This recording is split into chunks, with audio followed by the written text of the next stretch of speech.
Welcome back to the channel, Helldivers. Today we are making a Dust Devils Loadout, but we're also going to review the Warbond as well. Now, before we get to the loadout, we're going to spend about 60 seconds and go over the new Warbond and kind of give my thoughts and review on it. So, start the timer. Actually, on second thought, don't start a timer because I think this is going to take like 3 minutes. First up, let's go over the new primary weapon, the AR-2 Coyote. This is the best AR in the game. It has just the right amount of damage, a great magazine capacity at 45, and have you guys seen the ergonomics on this thing? It feels pretty damn good. It also has incendiary rounds and is medium penetration. Please, for the love of God, Arrowhead, do not nerf this weapon. This primary weapon alone is worth getting the Warbond for. And it kind of looks like an AK. Next up is the spear. This thing has great stagger force. It'll stop a charger, it'll stop a bile titan, it'll fuck up the roach dragon there. It's just amazing how much stagger this thing has. It also lets out that gas effect and has explosive damage as well. So you can use this thing to close bug holes. The stratagem weapon overall, kind of a jack of all trades. You can use it to hunt down big targets or use it as crowd control because of the gas effect. All around, this stratagem weapon, it rocks. Next up is the expendable napalm. Now this thing is like an EAT, but it does that napalm effect and also spits out some shrapnel. These weapons here are really good on defensive missions because you're just able to throw down a ton of them. And for our third stratagem, we get the solo silo. Now I'm not gonna lie, I had high expectations for this thing because it reminded me of a ghost in StarCraft, painting the target and sending down a nuke. Unfortunately, what we got is a little lackluster. And what do I mean by that? There's just other stratagems that do the same job as this one, but just do it so much better. For instance, people talk about how the solo silo here, you can use it at very, very long range. And you can. But you know what else you can use from very long range that's going to do 10 times more damage? The anti-tank emplacement. And that thing doesn't take up a stratagem weapon slot and has the same cooldown. But okay, you can take the solo silo and you can be a little bit more mobile with it. Well then why wouldn't you just take the 500 kg Eagle airstrike then? Because you're going to get more uses out of that, and again, it doesn't take up your stratagem weapon slot. I am admittedly being the most harsh on this stratagem because this was the one I was most excited for, and I was a little disappointed when I targeted a bile titan with it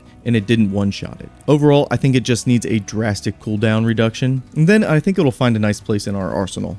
And then last up, when it comes to our weaponry, we get the G7 pineapple. I like pineapple as a fruit, but this grenade, you only get 3 of them to throw, so that's not that many, and it has this shrapnel effect, so I'm not a big fan of that either. Overall, I just think it's a middle of the road, maybe mediocre throwable, and I think it's really hindered by the fact that, yeah, you only have 3 of them to throw, and that's just not that many. Now, the last tangible thing to bring up with the Warbond is the armor set and the armor passive Desert Stormer. This is going to provide you resistance to that fire, gas, acid, and electricity damage. And if you've been fighting against the bugs and you put this on, you will definitely see a difference in your Helldiver survivability. It also increases your throw range by 20%, so it might mess up somebody's muscle memory. But overall, this is a good armor passive, and as a cherry on top, the drip looks really, really fucking good. So that is it for the Warbond, but we did get a secondary in the Superstore for 200 credits, and we got the Machete.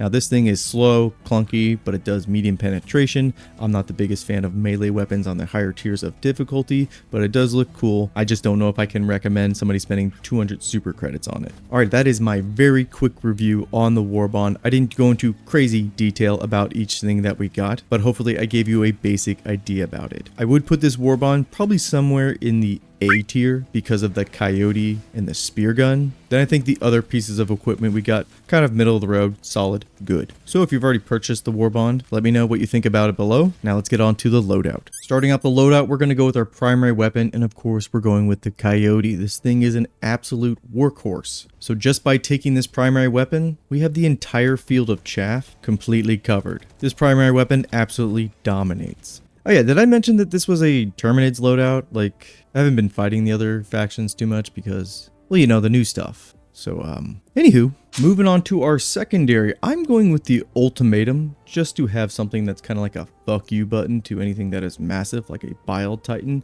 I wouldn't recommend the machete, even though it's new. Again, I just wouldn't take this on higher tiers of difficulty.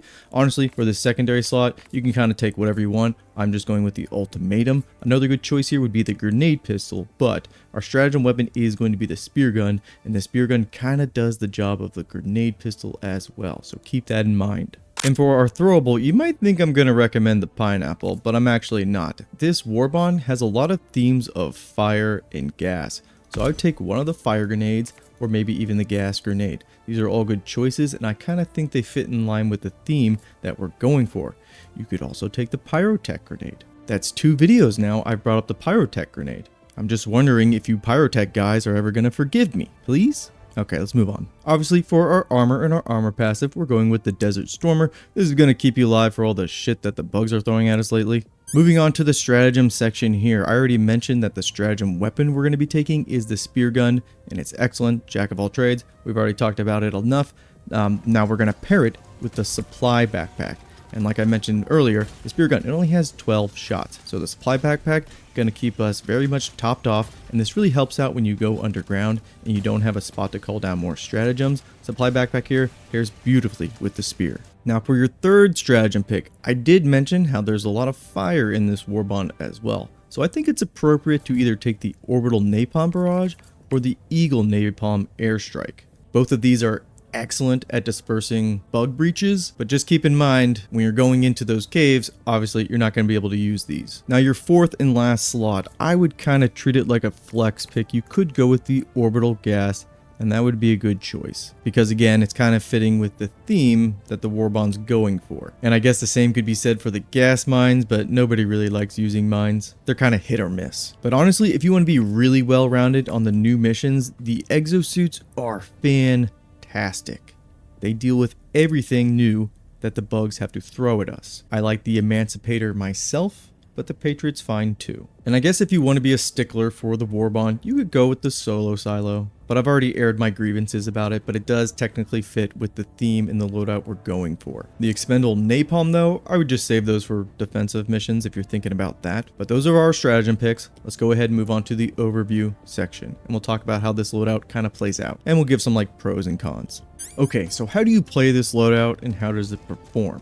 Well, with the coyote there, you cover all the chaff. We already mentioned that. That primary weapon is going to do a lot of the heavy lifting for you. But don't be afraid to mix it up with the spear gun, because with the supply backpack, you're going to have plenty of ammunition to throw down like lines of gas with the spear gun, and that's going to control all the chaff, even chargers when it comes to the bugs. If something big comes up, like an impaler or the bile titan, the spear's good at doing damage against them as well. And if you take the ultimatum as your secondary, it's just kind of like a fuck you button to them.